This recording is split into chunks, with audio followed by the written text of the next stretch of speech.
بسم الله الرحمن الرحيم، والصلاة والسلام على سيد الأنبياء والمرسلين سيدنا محمد وعلى آله وصحبه أجمعين. السلام عليكم ورحمة الله تعالى وبركاته. هل كان waxaan idinku soo gudbinaynaa cajaladii saddexaad ee siirada rasuulka salawaatu ullaahi wasalaamu calayh, waxaana inoo soo jeedin doona sheekh Mustafa Xaaji Ismaaciil Haaruun. siyaadka kan culimada qaarkood waxay ku tilmaamaan ku macnawiya, laakiin labadaba cumuumankiisa aynu ugu qaadayna. wa siyaabak, dharkaaga fatahir daahirso, dharkaaga iyo jidhkaaga iyo najaasaadka iyo mustaqdaraadka ka fogow. idan haddii muuqaalka sare uu yahay in la tahiro, waxaad ka garanaysaa muuqaalka hoose in la tahiraano inuu ka weyn qalbiga in la daahiriyaano. oo kow shirkiga iyo najaastiisu, shirkigu waa najaaso, inama almushrikuuna najas baa ilahay, najaaso ka weyni gaalnimo ma jirto. idan najaasaadka macnawiga abaa ka weyn najaasaadka xisiga ah. yani najaasaadkan laska uskadan iyo kaadidan iyo xaarkan iyo waxa kasii daran oo ka qurmuun oo ka kudaafad badan, kuwa macnawiga ugu horeysa gaalnimada iyo munaafiqnimada iyo wixii la halmaana. saa awgeed baa alla wuxuu leeyay subxaana watacaala wasiyaabaka fatahir, dharkaaga daahir yeel. oo daahirnimadaasi ta muuqaalka sarena lagaa rabo, ta qalbigaana lagaa rabo, oo ay kamid tahay inaad shirkiga ka fogaato, oo ay kamid tahay akhlaaqda xun dhammaanteed inaad ka tagto. walidalik baa iyada ilaahay gaar usi tilmaamo, waxaa la yidhi wrujsa iyo wrijsa, labada waa laba kala saxiixe. wrujsa fahjur, xumahana rijsigu asliyan waa cadaabka ama sakadka ilahay, cadaabkiisa iyo cadhadiisa wixii keenayo o dhanna ka fogow. waxa keenaya ilahay cadhadiisa iyo cadaabkiisaba waa macsidiisa, waa ilahay oo la caafiyo, kaana ka fogow baa ilahay leeyahy subxaana watacaala. idan qofka muslimka ah waxaa kaloo alla uu nabiga yihi walaa tamnun tastaktir. masalada waa masale u baahan ahlu dacwa aayaadkan inay aada sharxooda ufahmaan bad ku fiican tahay. walaa tamnun tastaktir, hagalabaysan baa wax la yidhi adigoo badsiinyo ku raba. yani waxaa la tilmaamaya waxa kan inaad ilahay darti uqabato, ikhlaas inaad uqabato. hadduu noqdo tilka bitilka, waxaad adna ku rajaynaysa markaad waxaan samayso dadku iyana inay ama kuweyneeyaan ama magac kuu yeelaan ama aad hanti kaga heshid ama aad caynka kaga heshid, casharka aakhira waad waayeysa. walidalik ba waxaa ku aragteen qur-aanka inta badan ma asalukum calayhi min ajrin, isagoo nebiga waliba leh. nebi walo lasoo dirayba wuxuu leeyay war anigu hadda dan gaaro aan idinkaga leeyahy ma jirto. ilahay ku xidhno markaan idin leeyahy, ilahay ka cabsado markaan idin leeyahy, danaan idinkaga doonaya ma jirto. idin melihi madax iga dhigta, idin melihi daba socda, idin melihi wax igu siiya, idin mel jaah iyo mudnaan iyo waxba toona idinkaga dooni maayo. waa sunat alambiya. hadda waxa fiican markaasi dadku inta badan bini aadamku tuhumu iska qaba, war ninkan waxaan uu idinku yeelayo nama sharcigan uu leeyahy raacun arma isaga dani ugu jirtaa, ama armuu madaxnimo ku doonaya, ama armuu sidan ku doonaya. armaadaasoo dhan waxay ku fiican tahay marka hore la sheegay inaad waxba kaga doonayni. walidalik baa ilahay nabiga markuu u bilaabayeyba waxaa la yidhi walaa tamnun tastaktir, hagalabaysanin adigoo badsiiyo ku raadinaya oo wax kaga doonaya. walirabbika fasbir baa ilahay ugu gebagabay. ariiqan haddaad marto waxa hubaala inaad dhib badan la kulmi doonto. walidalik wuxuu u baahan yahay sabir. sabirku waa waxa shay inuu midho dhaliyo, sabirun baa u asala. waxaan loo sabrina ma midho dhaliya. wax kasta oo la rabo midho la goosto in laga helo waa inuu noqdaa wax loo sabray oo loo gaadiiday. laakiin haddaad xamaasada hore iyo xusxusta hore ku rabto wax waliba inay ku saxmaan, waxba kuma saxmaan. walidalik baa ilahi wuxuu leeyahy subxaana watacaala walirabbika fasbir. alle ama rabbigaana wixii dartii kugu soo gaadha ee dhib ee mashkilada kaa hor yimaada, taana u sabir baa ilahay leeyahy subxaana watacaala, oo in badan u dulqaado. aayaadkani markaa waxay tilmaamayaan waa laba qaybood. qaybi waxa weeyaan balaaq iyo indaar, laleeyahay dadka wax u sheeg. qaybta labaadna waxa weeyaan wuxuu isagu ku dhaqmi lahaa iyo qaabkuu noqon lahaa qof kasta oo raba inuu dad wax u sheego oo diin xambaaraana waxaa looga baahaya inuu si wanaagsan u fahmo. aayaadka koowaad ee risaaladii nubuwada ka hadlaya runtii wax badan bay dadka u taageeraya.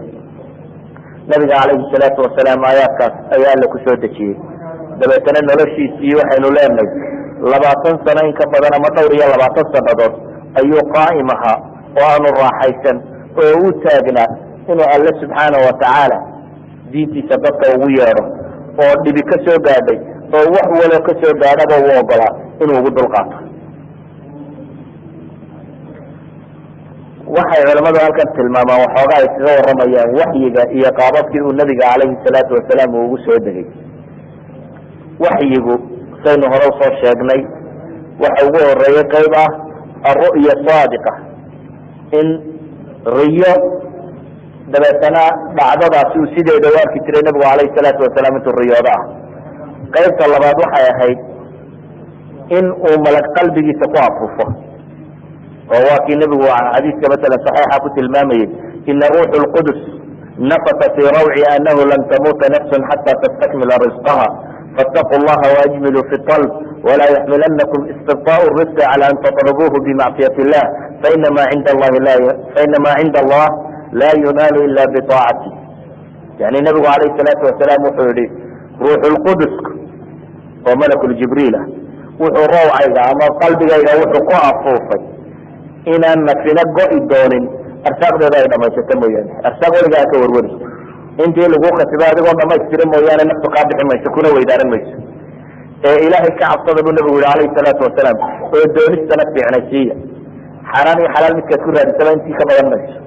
laakin wuxuu nabigu leeya calayhi salaatu wasalaam ajmilu alab, doonista wanaajiya xalaal ku raadiya, oo risqigaa naga raagaya ayuu idinku kalifin inay ilaahay macsidiisa martaan. ilaahay agtiisa waxa yaalla arsaaqda da ilahay waa bixiya, ilahay agtiisa waxa yaallana dee isaga raalli ahaanshihiisa lagu doona. ilahay inaad wax ka doonto haddana aad doonto inaad macsidiisa kaga maroojisataa waa adagta.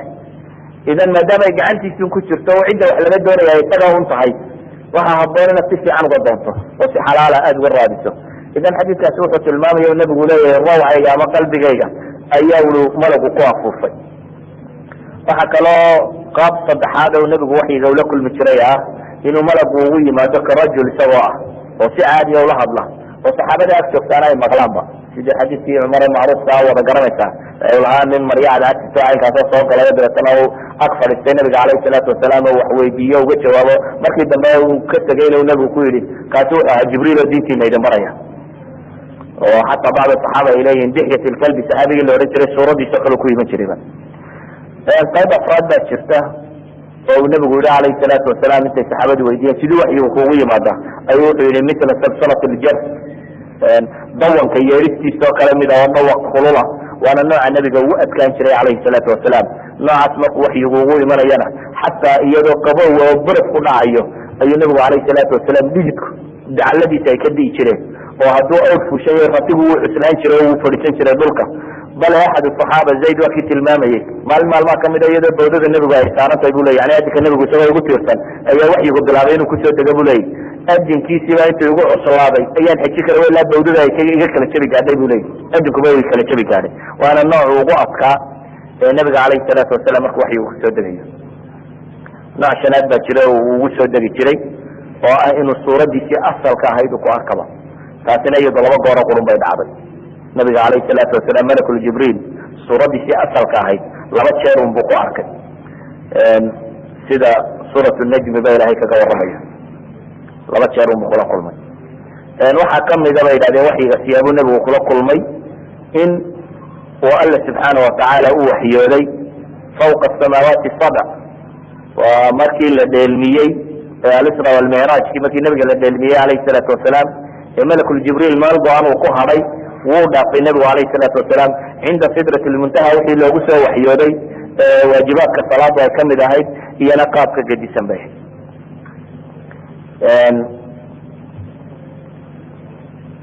xadiid lisra oo masaailka u sheegayana waxa weeyaan inuu alla toos ula hadlay nabiga calayhi salaatu wasalaam sidii nebi muuseba uu tooska ugula hadlayay. siyaabahaasi waa siyaabaha ay tilmaamaan inuu waxyigu nebigu ugu soo degay. mushaafaha miyuu u qaatay, miyuu isagoo alle arkayo subxaana watacaala la kulmay masalada salafku way isku khilaafsan yihin oo waxay ka dambaywataa qadiyada ah nebigu alla ma arkay mise ma arag habeenkaasi la dheelmiyey. laakin sida saxiix ee raajixa ahi waxa weeyaan inaanu arag. markaynu intaa soo dhaafno nebigu calayhi salaatu wasalaam waxaa la idhaha muddo ayuu diintii faafinayey, laakin waxa uu faafinayay muddadaas si hoos. muddadan uu hoos u faafinayay yani muu iclaansan, dadka ayuu dooranayay. wuxuu dooranayay dadka caqliga badan leh, dadka dadku wax ka maqlayaan, dadka isaga wax ka dhegaysanaya, dadka rumaysan ee isla way ku raacayaan. markiiba mujtamac ayuu kala dooranayay. markaasi fardi fardi iyo qof qof iyo mid mid ah ayuu wax ugu sheeg sheegayay. muddadaasi intay ahayd wax sanadoo saxiix kuma soo aroorin. inta badan dadku waxay sheegaan un 3 sanadood, laakiin 3 sanadood waxaa sheega waaqidina waa mutaham, iyo ibnu isxaaqna biduni sanad buu kusoo arooriyey, markaa ma soo aroorin wax xadidaya. baladari ninka la yidhahdo isna taarikhka qora 4 sanadood buu sheegaa. calaa kulli xaal in wakti noocan ay ku socotay jirtaa waa xaqiiqa, iyadoo laskuma khilaafsana ilahay intay nusuustii dambe waandir cashirataka alaqrabiin ay soo degaysay ama fastax bima tumar midaad tidhahdaba aayaadkaasi intay kasoo degayeen. ama taxdiidka waktiga ah culamaai taarikh inta badan 3 sanuun bay sheegaan, laakiin min xaysu alxadiid haddaynu sanadka eegno ma sugna sanad ahaan. waktigaasi uu nebigu siriyada waxu waday ee uu hoosta waxu waday, dad badan ama dad waxoogaaya ayaa diinta aqbalay. waxaynu naqaanaa cumuuman ciddii ugu horeysay nabigaba dejinaysay ee sheegaysay inaanu bele la kulmayno waxay ahayd khadiija. ficlanna waxaynu leenahay khadiiji ciddii ugu horeysay ee saabiqiinta islaamta ayay kamid ahayd. waxaa kaloo cidda saabiqiinta rumaysay nabiga kamid ahaa, sida xadiidka tirmidi uu sanadka saxiixa ku warinayo, cali ibn abi talib oo la yidhaahdo 10 jir meelahaasu ahaa, wiil yar ahaa. dadyaga hore u rumeeyey waxaa kamid ah zayd ibnu xarisa, saxaabigii la odhan jiray ee uu nebigu alayhi salaatu wasalaam markii hore tabaniyey, caadadii carbeed siday ahayd. zayd ibnu xarisa yani wuxuu ahaa nin isagoo meel maraya baa la afsuubay, dabeetana waa la qabsaday, waa la gaday, addoonnima loo iibsaday, khadiija akhiiran iibsatay, dabeetana nebiga alayhi salaatu wasalaam bay siisay, nebiguna wuu tabaniyey. marka tabanigu waa caada aljaahiliya, intaan qur-aanku soo degin suurat alxzaab aayaadkii ku jiray tabaniga mamnuucay.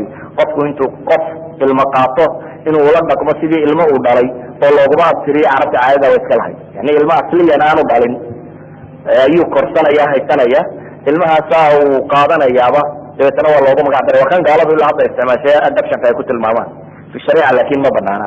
oo markii dambe waxya soo degay diidaya masaladaasi.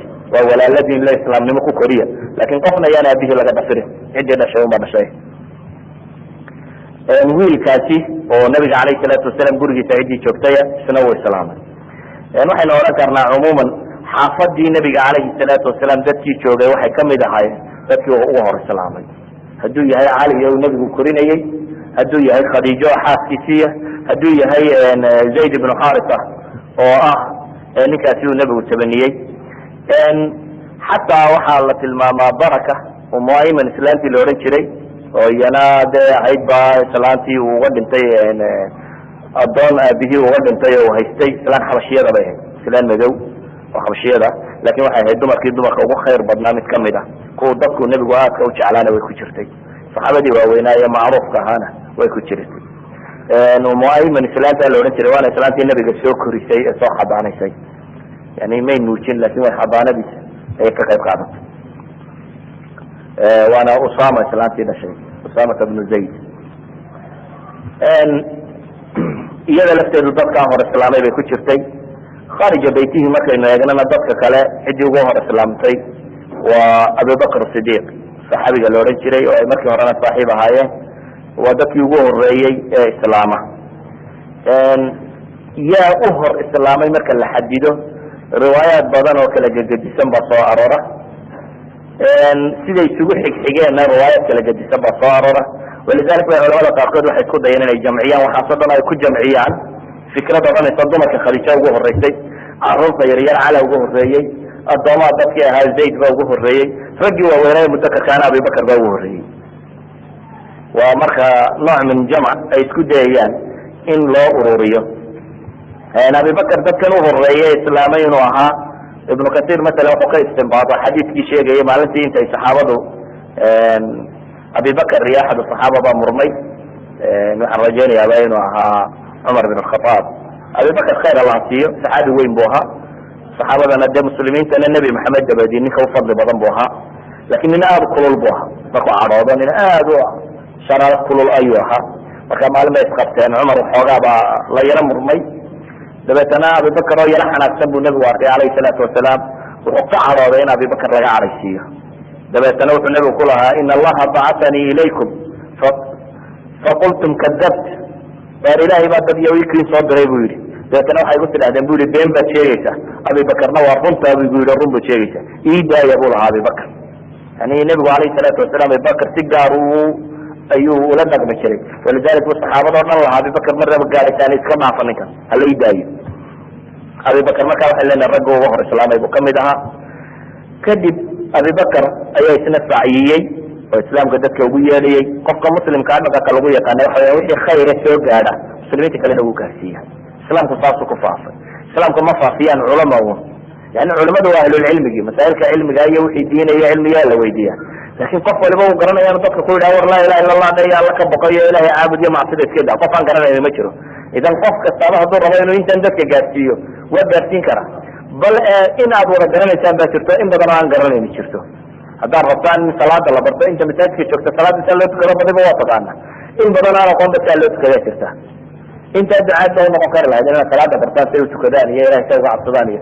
idan diintu waa shay u baahan dadku inuu wada ilaashado, muslimiinta oo dhami. walidalika abibakar markiiba wuxuu bilaabay isna dacwo firfircoon oo inuu dadka kala gaarsiiya. dabeetana waxaa soo islaamay saxaabada waaweyn casharat lmubashiriin, ragga intooda badani gacanta abibakar baaba ku islaameen baa laydhaha. cala kuli xaal raggii waaweynaa ee muslimiinta ee islaamka soo galay markaasi waxaa kamid ahaa cuثmaan ibnu cafan iyo zubayr ibnu cawaam iyo cabdiraxmaan ibnu cawf, sacd ibn abi waqas, طalxa ibnu cubaydillah, raggaas baa kamid ahaa, iyo amiinu hadihi lumma abu cubayda ibn ljarax. raggaasi markay soo islaameen weliba waxaad moodaa in ay taargata in la qabtay qabaa'ilkao dhan in wax laga islaamin karo. yani waxaad moodaa quraysh reerihii kala gedisnaayo o dhan inay nimankani ka kala tirsanaayeen. masalan cuثmaan ibn cafan oo kale nin umawiya bu ahaa, reer bani umaya nin ka tirsan. zubayr ibn cawaam oo kale nin asdiya bu ahaa. cabdiraxmaan ibn cawf iyo sacd ibn abi waqas oo kale reer bani zahra bay ahaayeen.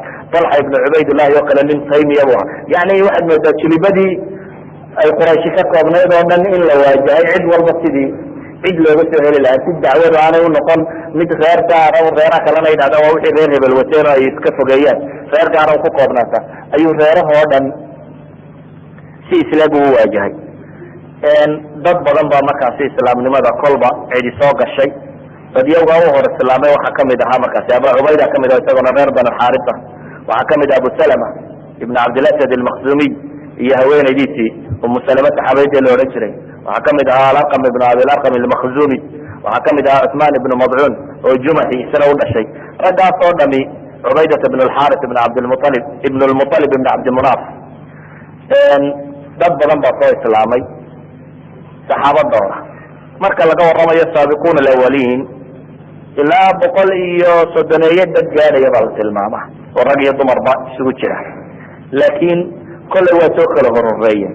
siday usoo kala horeeyeen axaadiis sanadkoodu saxiix iyo tiro badan baa kusoo aroortay, laakin riwaayaadka iskhilaafsan yihin. oo masalan axaadiista ka warramaysa oo kale abi dar alghifariy kooxu islaamay oo kale, ama damaad oo kale ka warramaysa, ama ka warramaysa yani saxaabadii badan ee soo islaamtay ee noociyaadka kala gedisan oo soo islaamay. dhowr baa sheeganaya masalan raabica arbaca inuu ahaa, kii afraad inuu ahaa ibnu kathir iyo marka ay kulminayaan ninka la yidhahdo ibn xajar alasqalani waxay leeyihiin axaadiistan o dhan waxa lagu kulmin karaa bay leeyihin dacwadaas siray ahayd. maadaama ay siray ahaydna lama garanaynin kii soo hor islaamay nin waliba wuxunbu 2-3 yaqaana mooyaane wux islaamanada ku afara. laakin maadaama wuxu ay sidu socdeen waxaanu caalan ahayn, kolba cid la hadlayo kolba qofku soo islaamayon midba unoo kanuu yaqaana ama la xidhiidhay unbu moodayo in isagu afreeyey. markaasaa laga yaabaa dhowr inoo kala gedisan inuu axaadiis ka soo arorta nin waliba u leeyahay raabicu arbacaan ahaa, kii afreeyey baan ahaa. waa fi xuduudi cilmihi bay leeyihin dad kaloo muslimiin oo badan baa jira. walow qoyska guriga nabigana ha noqoto alayh salaatu wasalaam, qoyska qunaaba de maxay ah marka la sheego khadiija iyo cali iyo zayd marka la sheego saddexdaba looga inay goor hore islaameen. abibakr hadii lagu daro de afartiiba halka waa joogaanba. saa daraadeed waxaa laga karta axaadiista raabica wada sheegaysa waa fi xuduudi cilmi ayuu mid waliba ka warramayay. dadyaw badan baa markaa islaamay. dadyawga masalan saabiqiinta kamid ah aan laakin quraysh ahayn. waxa aynu soo sheegno o dhama waa quraysh. saciid ibnu zayd iyo haweentii uu qabay faatime ee cumar bin khataab walaalahaayeen iyo khabaab ibnu arab saxaabigii la odhan jiray iyo jacfar ibn abi talib iyo haweenaydiisa asma bintu cumays la odhan jiray iyo khalid ibnu saciid ibn alcaas iyo haweenaydiisa amine la odhan jiray kuwaasoo dhami goor hore soo wada islaameen. dadyawga aan kamid ahayn camaar ibnu yasir iyo kooxahaasoo dhami goor hore islaameen. dadyaga aan kamid ahayn quraysh ee islaamay waxaa kamid ah cabdillahi ibnu mascuud saxaabigii la odhan jiray oo hudali ahaa iyo mascuud ibnu rabiica oo qaari ahaa iyo cabdillahi ibnu jaxash. dadyaga lasii tilmaamo waxaa kamid ah masalan suhayb ibnu sanaan oo ruum u dhashay, Camaar ibnu Yaasir oo Anas haya bihi iyo hooyadii ninkii adoonka Aamir ibn Fuhayra loo jiray Fuhayra Abu Fukayha miya may adoon ma hayna Aamir ibn Fuhayra barajeenaya raggaas waxay ka wada mid ahaayeen adoo ragga aan Quraysh ahayn soo islaamay haweenka aan Quraysh ahayn ee islaamay iyagana waxa kamid ah Ayman aynu sheegnay haween badan baa islaamay mesela Abi Bakr oo kale gurigiisa waa laga hor islaamay ilaa Aisha ay lahayd gurigeyga anigu wuxuu baan aqliyeystay buu lahaa reerku isagoo muslima reerkayga isagoo qof gaaliba ku jirin ayuu baan anigu aqliyeystay dadiyada hore oo islaamay waxa kamid ah Asma bint Abi Bakr oo kale dad badan baa islaamay wax cibaadada oo soo degay oo macruuf oo xoog loo garanaya ma jiro بعض علماء التاريخ أما بعض العلماء ابن حجر وكليه وحي كتغان قبل الإسراء والمعراج قطعا انت لا تكون شرعي شرتي الإسراء والمعراج الشيء صلوات بسودقي لكن ابن حجر وكله وحي قبل الإسراء قطعا ثلاثة تكون بشري عايشان الدوامة اللي قوري الرواية صلاة مركة ورا الله والله يعني شرطة مركة صلاة دقاء فرافر على كل حال صلاة والله ما انت بدني واشيكتها إن صلاة وشري لا تكون شري ولبا صبحي يا هبينكي إن لا تكون شري أما طلوع الشمس وقتها هي قبل غروبها ما لها شيء كلا إن لا تكون شري صلاة بالة الماما إن أحاديث يبو شيء هي وقتها إن جبريل مركبة ويسد النبي قبل إخواتي وأحاديث إسكا سنة كودنا آدو اللي تمتني كودنا أنك ربنا يكون شري أو قاعد شبنا ماله نبي عليه الصلاة والسلام يكون مدة دعوة سيدة ولي ayaa waxa la faray inuu dacwada kor ugu dhawaaqo waxa soo degay aayada quraaniga waa anzir ashiratak alaqrabin inkastoo baan filayaa mufassirkii Tabari oo isagu fasta bima tu'mar aayaadka awliya aayaadkaas jahriga keenay ayan kanat waxa nabiga alayhi salatu wasalaam ku soo degay مثلا aayaadkan waa anzir ashiratak alaqrabin ka tilmaamay suuratu shu'ara suurad makiya suuradaasi oo ka waramaysa runtii qiso لما بيد هذا وحي واحد النبي قد كان شيل يوم مآلك قضية سوى ما عرفت يد واحد نقول دون الدارين سيني وهي صورة سوحة كورميسا قصة دي سوى كلام مرتك فرعون يا نبي موسى دلو إلا دمات هي قصة سوى صعطة واحد كلام كورميسا قومهم هرات ربضان والنبي يدعو دي جدي ولا حلاقي نوح يا عاد يا ثمود يا قوم إبراهيم يا قوم لوط يا أصحاب الأيكة وحصل لما يكورميسا waxay kala ka waramaysaa oo suurada tani dadka fiicani ciribta fiicanina iyagu yeelanayaan ama ay ku dambeynayaan nabigu calayhi salaatu wasalaam markaa wuxuu bilaabay dacwo calana inuu sameeyo oo dadkoo dhan loogu yeedhayo dacwadaasi qaaribtana inuu ka bilaabo yaa qaraabo waa nabiga calayhi salaatu wasalaam qoysho dhaba qaraabadiisa maalin intuu casuumad u sameeyey inuu isugu wada yeedhay oo dabeetana أبي لهب وهذا كبلابي ويري وقوان هذا فضاء يطلق يوم يسوي ما دينا يوحد وطير ربشدة ذكر هجين من وتقال أنا فرق وجري كرين هجلنا يعني إنه هذا كيف يسوي كهر بلابي وما كانوا مالنا وحوار عن النبي جو مالنا لبعضنا خطنا يسوي يعني مالنا لبعض مركزين وإلهي يوم هذا عليه وبعد الشهادة ولحظ لي قرابة سيري ويرو كيرين كم دايدين من رائد لا يكذب أهله صحنكم تركي وما بنشوا احنا في عروض هذا من ساعة الله برطالة الأفضل ماشي الرابط عليه وحصاد ما الأبارة وانتو صار كما إذا هذا غيرها صار يعني اللي قمصل هي ساعة الله برطالة انتو صار وضينه بأخرية وهي مركة ورمى ساعة غير غير كبورة الله نبي عليه الصلاة والسلام وحكوية لبي لي قبيل كيسائر وصيما كل هذه إن الرائد لا يكذب أهله ساعة قاعدة الله برطالة دتك وما بنشوا إلهي ما كل أرتيانا لك لتشريني إلهي رسول كيسي بانحي إذن كجار الله يدن كسو دري دكتور من الله صوت دري إلهي ما كنا أتوان من دون تنسيد أو صيحتان والله يدين صوبحين دون نسيد أو صوت طستان وانا الله يدن كو حساب دون وحا عمل صميستان شنا إيا النار أبدي يمدون بقلي دونتان رواياتك ضعيف كي واحد المامي مثلا أما رواياتك أهل طارق أيوريان أبو طالب أو شوابه وحيري أن بانوتش على ينم كعاوية نصيحة هذا وانا أقبلي run inaad sheegaysana waan ogahay talkaana waa kuwaas oo waxay ku kulansan yihiin inaanu mid adiga ka mid nahay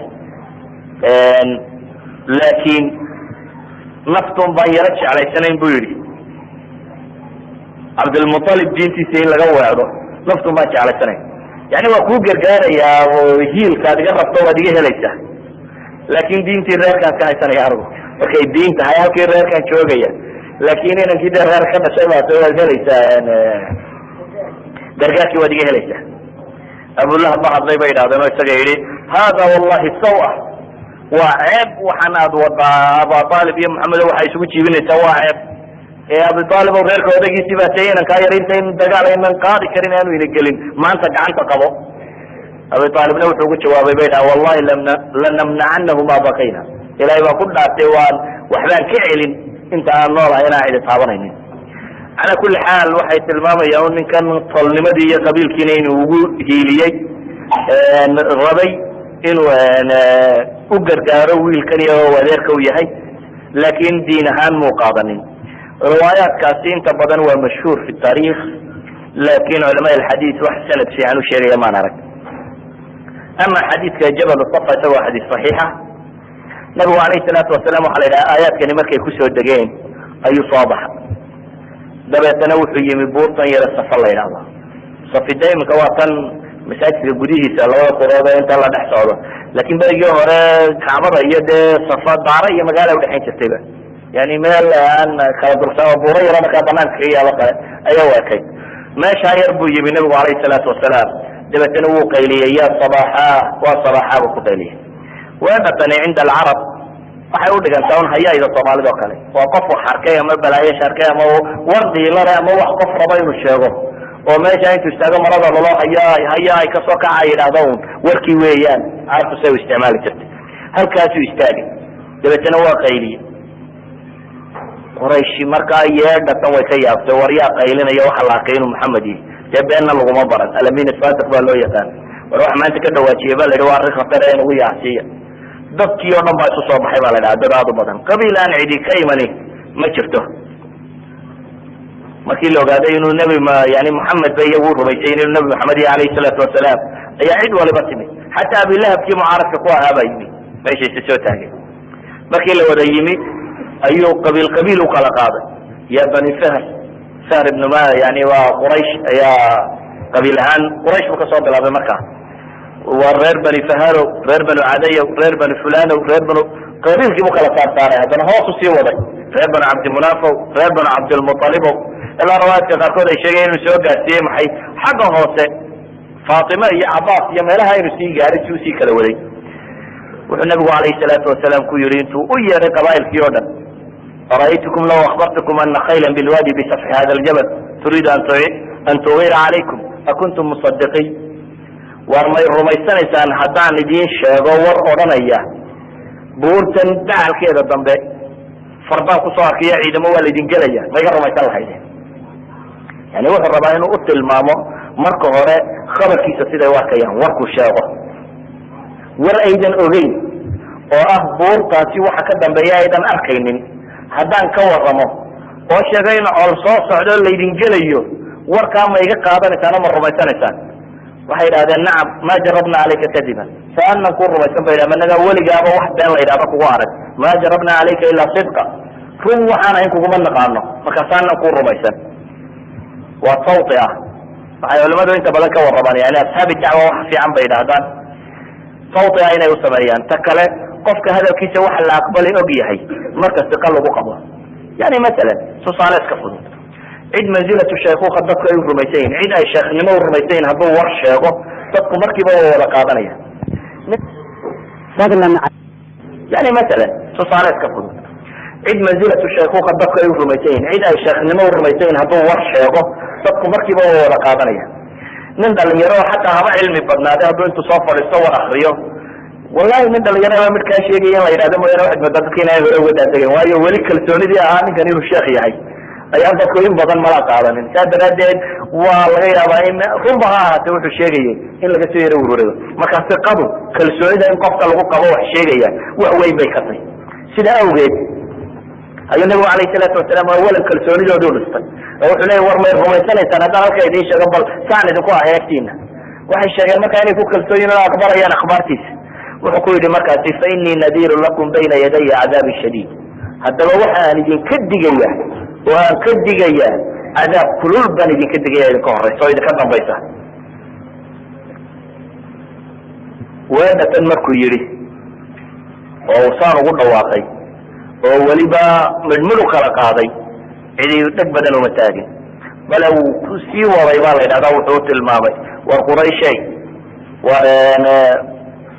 war ilaahay naftiina ka iibsada nab cadaabkaasi naftiina ka badbaadiya war anigu waxba ma hanto laa amliku lakum min allahi baran walaa nafca walaa ugni cankum min allahi shaya ilahay agtiisa imika baan waxba idinkama taro ninkii ilaahay rumeeye raaca ayaa ilaahay badbaadinaya laakin nabi maxamed baanu tol ahayn ama qaraabo ahayn ama tolnimo la wadaagna waxba ku heli maysaan buu nabigu leeyahy alayhi salaatu wasalaam yeelo ilaahay raaca markaasu weliba qabiil walba hoos ugu sii kacay ilaa xad bay dhahdaan culimada uu gaarsiiyey cabaas ibn cabdilmutalib ilaa soo gaaray ilaa weynantiisii soo gaaray baa la yidhahdaa oo yidhi faatima bintu maxamedey waa kuwa xoolahaygiiyo waxaad doonaysa weydii wixii aan hayo waxba kaa siinayaay laakiin naftaada cadaab ka dhawro dad adigu diida inaad cadaab iska ilaaliso waa ina nabi maxamed cidi cadaab kaaga dayn mayso ee cadaab iska dhawr buu ku leeyahy abilahab wuxuu ahaa nimaana la barakaynin nabi maxamedna adeer ruma u ah yani kuwa nebiga ka fogaana ilahay waa ku anfacay diintii abilahab adeerkii rumana alla kuma anficin abilahab markaasi wuxuu yidhi markay dadku saas u sheegay tabban laka saa'ir alyawma ala hada jamactana waar hoog maalinta inta ka hadhayma waxaad dadka isugu yeedhaysay waxaan moodaya yani wax kale oo war inaad sheegayse waxaad la hayaa ahayd dadka isugu yeedhaysayba ma intaasay ahayd buu kuleeyahay hoogay dabeetana waxaa soo degay aayaadkan quraan ilahay leeyahay tabat yada abi lahabin watab ma agna canhu maaluhu wama kasab sayasla naaran data lahab wamra'atu xamalat alxatab fi jiidiha xablun min masad suuraddanina runtii waxay ka mid tahay waxyaabaha mucjizaadka ee qur-aanku inuu xagga alle ka yimi lagu rumaysan karo waayo halkay carabtu yidhahdaan beedkiisii buu salad kura ku wada riday nebigu beedkiisii oo dhan salad kura ku wada riday marka ayaddani maxay sheegaysaa quraysh dad badan oo gaalaada ku jiray soo maaha yani waxaa muslimkuba wuu yaraa abilahab gaar baa isaga loo tilmaamo waxa la yidhi adigu naartaad gelaysaa abilahab wuu awoodi kari waayo mar qura inuu yidhahdo laa ilaha illa allah hadduu laa ilaha illa allah mar qura yidhahdo maxaa dhici lahaa in la yidhahdo qur-aanku waa beeniya maxamed wuxuu sheegaya ilan kan waxa kiri naartu gelaya waa kan laa ilaha illa allah loo islaamay oo jannu geli doonay wuxuuba wadumi lahay laakin waa mucjizaadka yani qur-aanka waxyaaba tilmaamaya inuu mucjisaya bay tilmaamaysaa abu sufyaan lama wada nin naar baad gelaysa isagoo kuwa waada kamid ahaa bal 21 sanadood buu nabi maxamed la dagaalamayay 23 sanadood ee waxyigu soo degayay 21 sanadood qaa'id gaalo hogaaminayo ahaa haddana ilaahay unbaa tawfiiq way waafajiyo labadii sanadood ee u dambeeyay unbu isdabaqabta u iska islaamay dabeetana saxaabi buu noqday islaamka u jihaadama oo dagaalamo markii dambe waa ka yani abu sufyaan hadduu ahaan lahaa ninka la yidhaha tabad yada abi sufyaanin waxay noqon laha in la yidhaha qur-aanku been buu sheego dee wuxuuba ma aha wax saxa idan waxay leenahay aayadda suuraddan yani waxay tilmaamaysaa qur-aanku siduu mucjis u yahay xataa basharkii meesha joogay ayaa la yidhi kan isagu weligii islaami maayo fi naar baanu gelaya dadkan kale si xiso way qabaan oo wax islaami karo badani waa ku jiraan ficlanna dad badan baa dadkii islaamay laakin isagu sidiisii buu ku halaagsamay oo halownaadkiisii ku yihi nabigu alayhi salaatu wasalaam saas ayuu dadkii oo dhan wada gaarsiiyey ilahayna wuxuu farayay fasdac bima tu'mar waarid can lmushrikiin ku dhawaaq baa la yidhi oo caddee kala dilaaci waxa alla ku faray subxaana watacaala gaaladana iskaga jeeso sidii ambiyada kalaba ulahay ya qawmi icbud llaha ma lakum min ilahin gayru taas baa la yidhi caddee oo nabigu alayhi salaatu wasalaam bilaabay dacwadii jahriga ahayd markay bilaabantay waxaa bilaabmay markaasi dacwadii kasoo horjeedkeeda ahayd in loo ololeeyo sidii loo baktiin lahaa awal waxay ahayd dee afraad qof in loo tago oo islaamnimada loo sharxo ama gala ama diidabay qof un baan ayaa wal u socotay dadkaa horena qof bay usoo islaameen imikase waa si calana inuu nebigu wuxuu sheego calayhi salaatu wasalaam inuu tago goobahay ku shirayaan meelaha lagu sheekaysto dhulka la isugu yimaado kacbada iyo meesha yimaadaan dhulkay sanimada ku caabudaan meel walba in laga sheego si calana marka waxay noqotay dacwo ololaheeda wadata oo dib u bilaabantay loo ololeeyey oo si cadna u socota nimankii carbeedna markaa waxay bilaabeen in la isu tago sidii loo waajihi lahaa laga fikero walidalika ma waxaa bilaabmay isutagyadii ahaa matalan qaababkii loogu hortegi lahaa in la sameeyo matalan waxaynu naqaana culamada taarikh inay soo arooriyaan inay shireen carabta oo wax la isweydweydiiyey oo waxyaabaha la isweydweydiiyey ee kamid ahayd waliid bin mugiira oo kale ayay yidhahdaan baa isugu yeedho waxay yidhahdeen war maxaynu nidhahnaa ninkan waktigii xajkiina waa soo dhawyay jaahiliyadii carabta weli way xajaysaa oo nebi ibraahim dee diintii u ka tegay weeyaan marka waxaa laleeyahay war wakti mawsimaa soo dhawo markii buuxsami doonto dee hadduu dadka intuu wixiisan uu bandhigo uu dad helana waaba laynaga badan karaa ninkani xoog buu helayahay yuu xoog helayna dadka kale aan ka hortagna maxaynu nidhahnaa maxaa dadkii lagala hortegaya waxyaabaha isweydiinaya waxaa kamid ah nidhahna waa gabaya waa falalow waa sixroole waa caynkan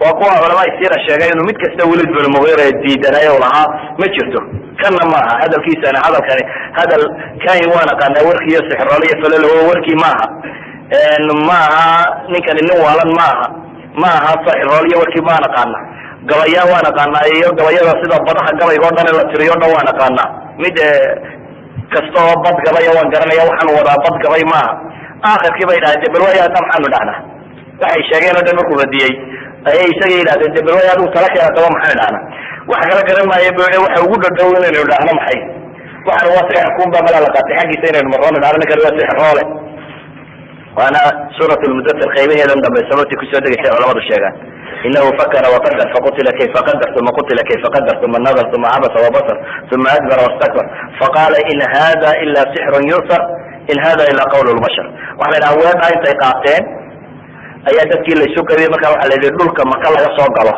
مكان بورا لي ما دام ذلك بورا لي أنا ودوني يرقبون وبشر ولا يصاب له ذلك لا يصاب له من انتظر الله غيب يضرك كهر تجا وعي جريه وفافية بروباغندا دي مثلا وبين فكتي ديرو لما قاعد دي ويانه بين تن على سيد الضلو انت انو وخني قال بين تانية فافنتي دون رمتي وصالب سوتشيرين حتى كون دم الروميسيين يعني مثلا قاعدة اعلان كبير هذا نقول ان الروميسيين وهو كان يقول العليه ضد اخر كور روميسيين بي بي سي ما كان يكون ضد وايش تفهم بايم قال سغاش تود البي بي سي شكت روم واحد اي بي بي سي شكت اني دي تكمتاي مشكلة وحوية وكو العلم كتن وأي واحد الرأي كان مثلا نظرية إعلامي جاكو العلم كدولي وحي وضم بيسا قبل الزنين الأورنجري قبل جوا وسير كي إعلام كهتلر بالي هذا هتلر وسير كي إعلام كواحد كتلقى لأن عيدا بعد شبيه وحنا اللي شيئين بين دولي ده الوهر قيو دولتنا والرياشي يبنون كانوا قلب الله مي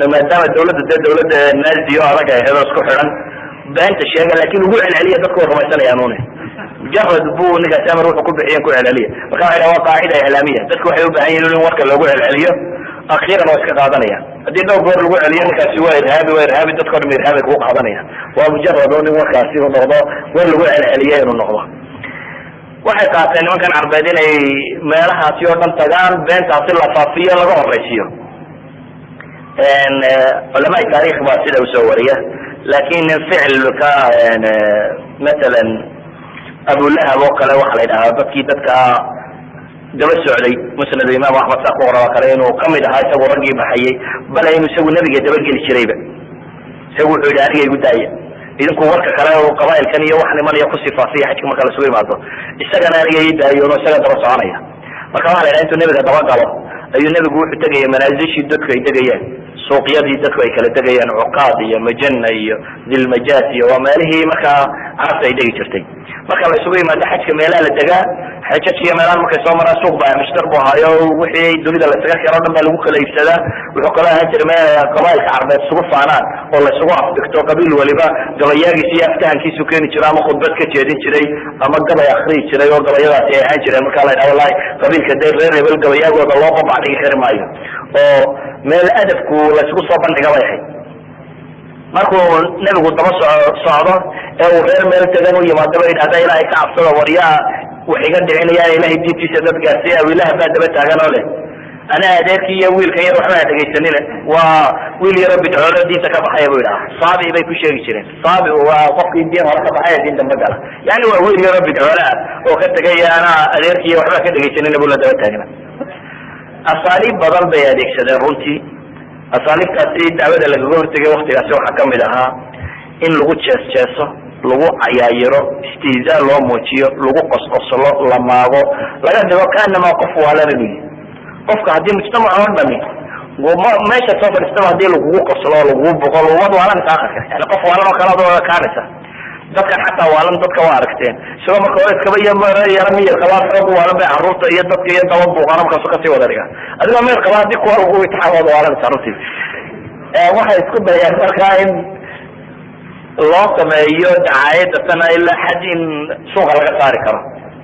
walidalika waa ka dagaaladaas oo dhan qur-aanku ka warramaya, dagaalka iclaamiga ah ee ilahay qur-aanku leeyahy waqaaluu ya ayuha aladi nuzila calayhi dikru inaka lamajnuun bay idhahdaan. ilahay ka baqa buu le markaas leeyahy kan qur-aanku kusoo degayo nin waalan baa tahay bay leeyihin. waxyaabay ku lahaayeen waxaa kamid ah sukriyada iyo kadibka keenayay.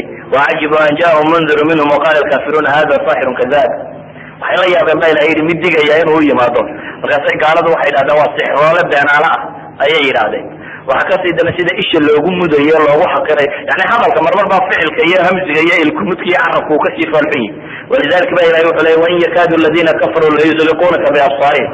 waxaabay ku dhawaadeen ba ilahay inay kuwa gaaleen inay isha kugu legdaan ba alla yidhi lama samicuu dikra wayaquluuna inahu lamajnuun. bale istihzaagooda wuxuu gaaday inay yidhahdaan ilahay ma in adiga dhaanto oo soo dirtaa bu intuu agoon yar alla soo dirayo. odayadii qorayshadoo dhami way joogaane ma qoraysh iyo dadkii hantiilaayo dadkii waxayste iyo waayeelka maxaa loo soo diri waaye intaa inan yaroo agoon iyo raja kusoo koray alla soo diranayo. waa ka alla ku tilmaamaya markaa markay iyagu lahaayeen ma ilaahay maadu kugu manaystay bay leedahay annaga dhexdayada. waa ka allana ugu jawaabaya alaysa allahu biaclama bishaakiriin. waar ilahay miyaanu ogeyn cidda u mahadnaqaysa ciddu isagu dooranayo miyaanu isagu ogeyn. waa ka ilahay qur-aanka ka warramaya in aladina ajramuu kanuu min aladina aamanuu yadxakuun waida maruu bihim yatawaamazuun waida inqalabuu ila ahlihim inqalabuu fakihiin waida ra'awhum qaluu ina haulaai ladaaluun wama ursiluu calayhim xaafidiin.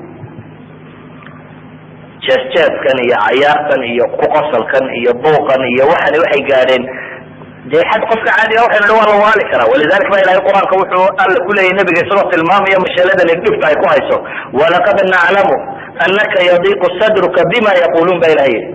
waan ogahay ba alla yidhi subxaana watacala inay laabta ku cidhiidhtoomayso waxanay kaa sheegayaan, sidanay ku dacaadeynaya iyo waxaa kaa sheegay. haddii mujtamac weliba kuwii kuugu xigaya tol iyo qaraabaad lahayd haddii alla kugu diro iyagun kaa daba shaqeeyaan oo saa lagu dacaadeeyo magaalado dhami kaa soo horjeedso dadkao dhami ku wada dacaadeeyo naftaa isugu kaa imanaysa. ilahay laakin wuxuu tilmaamay markii loo sheegay walaqad naclamu anaka yadiiqu sadruka bima yaquluun markii alla tilmaamay. waxa kaloo alla uu sheegay suurat alxijr wuxuu kaga bixi lahaa deetana waxa la yidhi fasabbix bixamdi rabbika wakun min asaajidiin wacbud rabbaka xataa yaatiika alyaqiin. ilahay wuxuu yihi iska tasbiixso oo ilahay u sujuud oo xidhiidhkaad alla leeday badi. waxaan kaloo dhami waxba noqon mayaan. idan qofka muslimka ahi sanad uu ku tiirsado balaayo o dhami hadday haleesho sanad lagu tiirsado de waa alla subxaana watacaala. ilahayna qofka muslimkii wuxuu kula hadlaa waa markuu salaada tukanayo. qofku markuu salaada tukanayo ilahay buu toosula hadlaya, ilahay baana kuu jawaabaya. saa axaadiista saxiixa oo nabigu ku tilmaamay alayhi salaatu wasalaam. saa daraaddeed ba ilahay wuxuu leeyahay tasbiixso oo sujuud oo ilaahay caabud ilaa inta geeridu kaaga imanayso halkaagaa joog. inaa kafaynaka almustahziin ba ilahay yidhi kuwan kuu jeejeesaya anaa kaa kaafinaye sidaa yeel ba ilahay yidhi subxana watacaala inaa kafaynaka almustahziin aladina yajcaluuna maca allahi ilahan aakhara fasawfa yaclamuun. waxa kaloo alla uu tilmaamay nabiga alayhi salaatu wasalaam ariiqan inuu yahay ariiqay ambiyadu mari jirtay, marka inaanay keliga ahayn dhiftuye waa wado mucabad ah, yani waa wado la gudliyey oo hore hortaajira waa uu soo maray nabiyadii hore ay soo mareen adkaysaa laleeyahy. walidalika ba ilahay wuxuu leeyahy walaqad istuhzia birusulin min qablik faxaqa biladina sakiruu minhum ma kanuu bihi yastahziuun. adiga rusushii kaa horeysayba waa lagu jeesjeesay ba ilahay yidhi, laakiin beleda wuxun bay ku dambaysaa ba ilahay yidhi kuwa jeesjeesaya ee adigu ariiqaagaasi hay. xarba dacaayaha badan way wadeen, waxay kaloo wadeen yani xuruub tiro badan bay nabiga la galeen alayhi salaatu wasalaam. waxay kaloo wadeen xarbi shubahaat isaaratu shubahaat iyo dacaayaad been oo kaloo tiro badan in la sameeyo oo dadka sidii caamada loo shaki gelin laha. mar waxay dhahaan waa adqaasu axlaam. axmed habeenkii un buriyoodayo dabeetana subaxiibu intuu isku soo toositoosiye bay yidhahdeen ayuu la yimaada yidhahdeen waa laysoo waxyooday. bal iftaraahu bay lahaayeen waa soo been abuurtaa inama yucallimuhu bashar. dad ba usoo dhigdhiga bay yidhahdeen meelahaasu kasoo dhegedhegeeyo waxoogaa uu dad kasoo dhegdhegaystay. in hada ilaa ifkun iftaraahu waacaanahu calayhi qawmun aakharuun. qaar kale ugu gargaaray bay yidhahdeen oo jimanba waxu sheegsheegay iyo waxbay sheegaan waa qaar kale. bale waxaad ka garan kartaa xataa dacaayadani siday u faaftee dadku u aqbalay. axadu saxaaba wuxuu ku islaamay masaladan damaad saxaabiga la yidhaahdo wuxuu ahaa qabla alislaam dadka jinka ka saara ayuu damaad ahaa. xadiiskaas waa xadiis saxiixa. damaad markaa waxaan maqlay buu yidhi ninkaasi in jindardareen wararkii lasoo gaarsiiyey wax laga dhaadhaciyay maxamed in jindardaray nabi maxamed alayhi salaatu wasalaam. marka waxaan maqlay buri ninkaasi inuu xanuunsanayo jindardaray, dabeetana wuu soo lugayo waxaan u socday buri war bal miskiinkaasi dadka ku qaylinaya jinka ka saar. magaalada marka wuxuu yimi markaasi inuu maxamed jinka ka saaro. kadibna waaba ima waxa ku yidhi buri nin dhakhtaraan oo tabiib ah, jimankana dadka waa ka saara, dee dibtaan waa lagugu sheegaya aabahaaga kaa bixiyo kaa farsameeyo. warkiisii markuu akriyey ee uu sheegtay ayuu nabiguna calayhi salaatu wasalaam la hadlay. nabigu calayhi salaatu wasalaam markaa xamdaladii buu ku bilaabay, ina alxamda lilahi naxmadu wanastaciinu, xamdaladu akriyay. markuu ku akriyey ayaa waxaana igu yidhi aacidu iigu celi. haddana wuu ku celiyey buu yidhi. markaasaan idhi bu yidhi haddana aacidu iigu celi. wuu ku celiyey buu yidhi. markaasaa waxaan gartay buu yihi warka ninkani sheegayo inaanu ahayn warkii jibanka iyo sixroolayaasha iyo baabkan kaahinada iyo farsamadan aqaanay warkeedii inaanay ahayn maa gartay buu yihi. markaasuu islaamay oo dadyagii ugu horreeya islaamu kamid yihi, saxaabadii saabiqiinta ahaa ayuu ku jiraa damaan. sababtu u islaamayna waa nabi maxamed jinka kasoo saar bus yidhi. yani waxaad garan kartaa markaa dacayadu siday u faaftay ama dab uu qabuulay. waa mushkilada imika iclaamka reer galbeed lagu hayo o kale. reer galbeed iyagaa dadka dilaya, waxay doonaan samaynaya, iyagaana warramaya. oo wixii jirayna iyagaa ka sheegaya, dadka u sheegaya, dadku waxay sheegayaan unbu run u haystaa. halna kama run aha, inta ugu badani waa been. dee ilaahayna marka horeba wuxuna yidhi wain jaakum faasiqun binabayin fatabayanu. faasiq hadduu war idinla yimaado iska hubiyaa la yidhi. kaafirka isaga kiisa maxaad umalayn markaa? inaguna kaafirka inugu rumaysan ogni. waxay sheeganayeen iyagu markaasi waa asaatiru lawaliin bay lahaayeen waxaan kusoo degay, bale waqti qur-aan soo degay ilahay uu masaladan ka afilayo. markay yidhahdeen jiban baa kusoo degay iyo ra'yigii baa la socda, carabta waxay rumaysnaan jireen nimanka gabayaagooda inta badan in wax loo sheeg sheego, oo jin kalaa la socday ohan jireen gabayaay haddaa la soo jiban baa wax sheega, saasay rumaysnaan jireen. marka waa ra'yi fulaan baa la odhan jiray oo la socda wax sheeg sheegaya. ilahay ba markaa qur-aan soo dejiyeene hal unabiukum cala man tanazlu shayaaiin tanazalu cala kuli afaakin asiin baa ilahay waxaa ma idiin waramaaba ilahay yidhi kuwa shaydaamadu kusoo degaan, sixroolayaasha iyo beleda iyo kuwa fali iyo waxa shayaaiinta kusoo degaan waa cala kuli afaakin asiin. mid kastoo beenaala oo dembi badanaa buu kusoo degaa. ee baleega nabi maxamed oo ma ku haysaan calayhi salaatu wasalaam? mid beenaala oo dembi badanaa taarikhdiisa ma ku haysaan? siiradiisii lagu haysaan. idan waxa weeyaan ma aha shaksiyad uu shaydaanba xaggeeda usoo kici karo. kuwa shayaadiinta wax ku akrinayaan waa inay sifaatkan yeeshaan. waxay badiyeen nimanka carbeed oo in badan isku dayeen inay dadka yidhaahdaan ama waa waalan yahay ama waa gabaya, ilaa qur-aan soo degaya ilahay uu leeyahy maha gabaya, oo ilahay leeyahy shaacir iyo majnuun soona maaha. bale ilahay wuxuu xataa qur-aanka lagu sifeeyey sifaatka gabayaaga lagu yaqaano. 3 sifa lagu tilmaamay. والشعراء يتبعهم الغاوون ألم ترى أنهم في كل واد يهيمون وأنهم يقولون ما لا يفعلون. 3 صفات خاصية دود بيليهم بالي بالكيه يا نبي محمد مقايسة. وعلى الشعراء هذه يبقى روح الرعادتك غوائيته جماهير اسكاب ساكينة ونا واحدة عند ذاك الوغين أيوم بنت هذا اللي شقد توسيق وحيوم كده وصعب يرعى وحكى له إلهي وكشاك كوح شعراء الضبط ما كان ترجع هو النوع عسى ليه فنانين تي النوع عسى انت وقوب ضله دمر يعفر يدد ولا ما ودوا صعدا بقول في رسالة هذول ملك في أعمال حسام النوع عسى إلا الذين آمنوا بإلهك صوفه كوح يربع لصوفه إن يربع لك استثناء له يدكوا وكهدني لكن انت وقوب ضله والنوعك وحكى له الله الشيخ سبحانه وتعالى ألم ترى أنهم في كل واد يهيمون وتضمير بس كبر الله الله كبر الشيخ نبي محمد كامل عباد الله عليه الصلاة والسلام هذه يقول ضدك القبيان وحيو بدين تذكر صارينا تدخل البضر الشيخ بدنا وحول بوحك الشيخ وهدلونا أفقس قدرين وحكى له إلى يوكو الشيخ وأنهم يقولون ما لا يفعلون وحنا يستمعين ويشيكتا فهموا لما يقول فهم بدين هذه يقول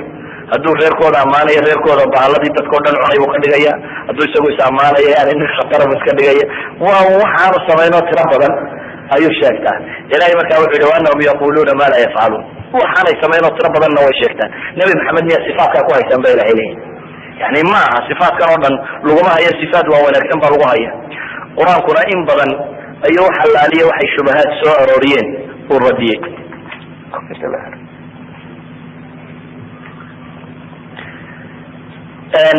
shubahaad ka tirada badan la ay soo arorinayeen inta badan waa shubahaad ku salaysan madmadow in dadka laga geliyo diinta gaar ahaan tawxiidka iyo risaaladu nebi maxamed waday iyo inuu bacsi jiro wakti dambe oo laysa soo saarayo qiyaama inuu jiro iyo qur-aankan inuu xagga alle ka yimi waxaasay dadka shubahaadka gelin jireen maray yidhaahdaan ilaahay muxuu malaa'igu soo diri waayey iyo maray yidhahdaan bal rasuulkan suuqa idinla wareegaya suuqa isba ku xoogsanaya haddana nabiga idiin sheeganaya eega yani waxay rabaan inay yidhahdaan ma lihada rasul yaakulu طacaam wayamshi fi aswaq wa yidhah waxa rasuulkan cunada cunaya isba suuqa marmaraya ilaahayna subxaana watacaala in badan bu wuxuu dhan radinayay ilaa xadda beenta ay abuurteen ay yidhahdeen ma anzala allahu calaa basharin min shay ilahay ba dadka wax kuma soo dejiye maxaa malaa'ig loo keeni waaye bay yidhahdeen isagoo ilahay radinaya waa kale qul man anzala alkitaab aladi jaa bihi muusa nabi muuse kiisa way rumaysnaayeen haddaa kii hore muuse sidee yaa keenay ba alla leeyahy subxana watacaala miyaan bini aadam ahayn cidda loo soo dhiibay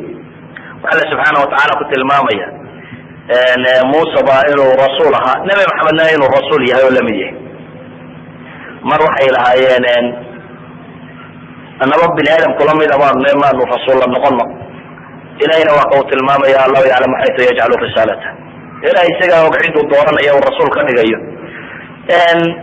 waxay ahayd un dafiraad la rabo nabi maxamed la dafira dee nebi ibraahim iyo ismaaciil ba way rumaysnaayeen inay ambiye hore ahaayeen waxay laakin rabeen inay kolba dacaayad oo afuraan mar ay yidhahdo muxuu miskiinkaagi agoonkaa kasoo diraya muu labadii oday ee magaalooyinka waaweyn soo diro lawlaa nuzila hada alqur'aan cala rajulin min alqaryatayn cadiim bay lahayd labada oday ee waaweyn ee labada magaalaba mid kamida lasoo diro maxaa adiga lagaa soo diraya ilahay ba wuxuu ku leeyahy ahum yaqsimuuna raxmata rabbik ma iyaga ilahay naxariistiisa qaybiya markay odayaal u qaybinayaan iyo nooca kan ma iyaga ilahay naxariistiisa qaybiya ba ilahay leeyahy subxana watacaala allahu aclam xaytu yajcalu risaalata yani ilahay isagaa og cidda uu rasuul ka dhigayo iyo cidda ku haboon inay risaalo qaado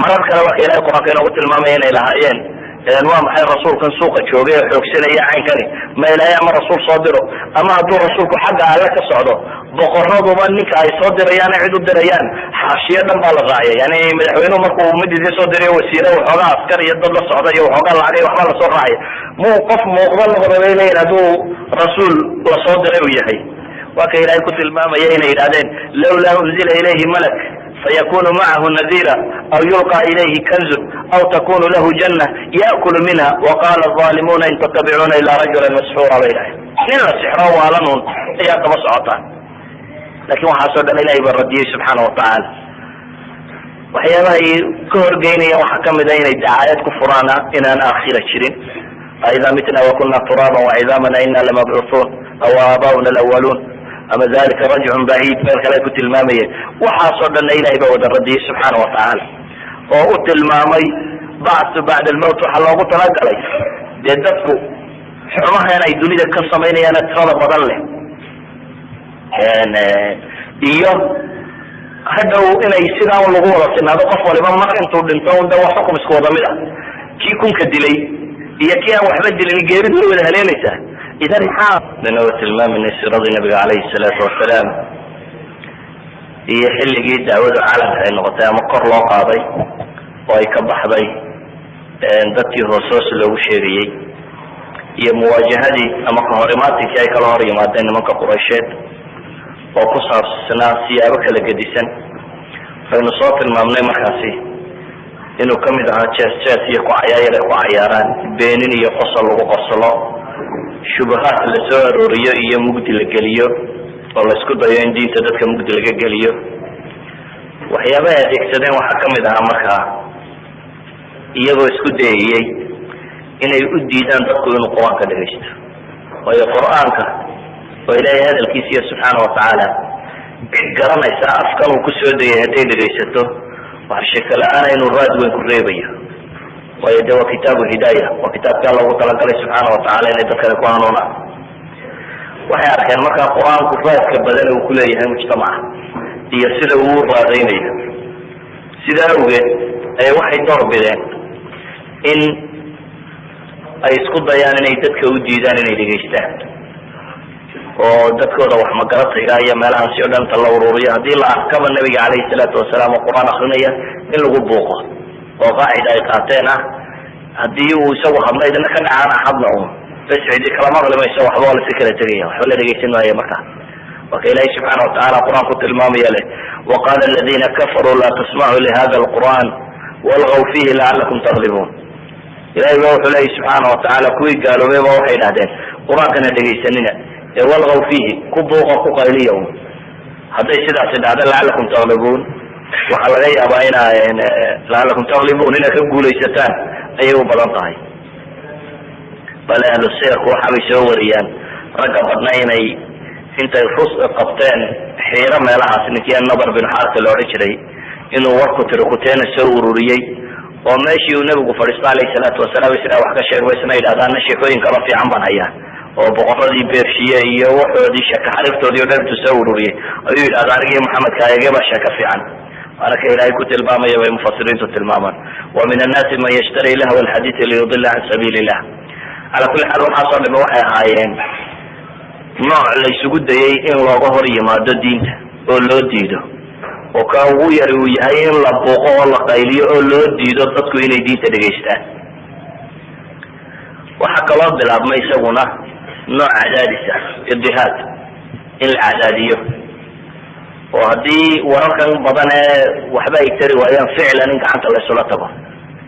cadaadiskani markaa inuu lababa ku dhaco nabiga calayhi salaatu wasalaam iyo inuu ku dhaco dadkii kale ahaa markaasi muslimiinta, dadkii soo islaamay. nabiga calayhi salaatu wasalaam waynu leenahay in badan isaga waa ka haybaysanayeen ama waa ka baqayeen ama qof sharaf lo agtooda mudnaan kale buu ahaan jiray. haddana waxaa jiray un qaab la isugu dayayo in wax loo dhibo oo masalan qisadaynu kasoo waramayna abilahab ee waa beentii dawladaba socdayba de waa nooc dhibta kamid a. nin weyn oo nin weyni daba socdo una wuxuu leeyahay inay tahay wuxuu sheegaba waa beentii ama waxba kama jiraan. ama umu jamiil waxay samaynaysay arwa bintu xarb, gabadhii la odhan jiray waa gabadhii abilahab iyaduna waa tii heesaysay lahayd muzamamuna abayna wadiinahu qalayna waamra wacasayna. weel caynkaasi oo kale ahaayo culamadu xadiidka wax ka yidhahda waxbaa ka ururaya marka la eego sanadada badan ay kusoo aroortay. waxay tilmaamaysa yani waa muzamam bay lahayd, waa mid la ceebeeyey, mid la heereeyo aanu diidnay, diintiisana waanu nacnay, arrinkiisana waa caasinay, saas bay ku dhawaaqaysay. bale iyadoo waxaa la socota waa ti abibakar u imanaysa lahayd abibakarow saaxiibkaa miyuuna soo caayay adhaja yani magabay cayu saaxiibkaa noo soo tiriyay bay leedahay. qur-aankay doonaysaa inay gabadha ka dhigto gabad yada abilahabikii soo degay ayay diidantay inuu qur-aan yahay, way rabtaa inay tidhaahdo gabay hija iyo gabay caayiya inuu nebigu usoo tiriyo kale. abibakarna wuxuu lahaa maya. waanatuu nebigu tilmaamay calayhi salaatu wasalaam xadiidkii saxiix albukhaari ku yaalay alaa tacjabuna kayfa yasrif allahu cani shatma quraysha walacnihim yashtamuna muzamama wayalcanuuna muzamama waana muxamadun buu nebigu lahaa alayhi salaatu wasalaam. midan arkin buu lahaa nebigu sida ilaahay uu ii dhaafiyey caydii iyo nacdashii quraysheed. waxay intaa caayaan bu yihi muzamam mid la yidhaahdo iyo ay nacdalayaan, aniguna muxamed baan ahay muzamam mahi, kula caayey ama kula haydaateeyey mahiye kula mahadiyey baan ahay oo muxamed baan ahay. ilahi subxaana watacaala magacayga kaas buu ka dhigay. waxaad ka garan kartaa yani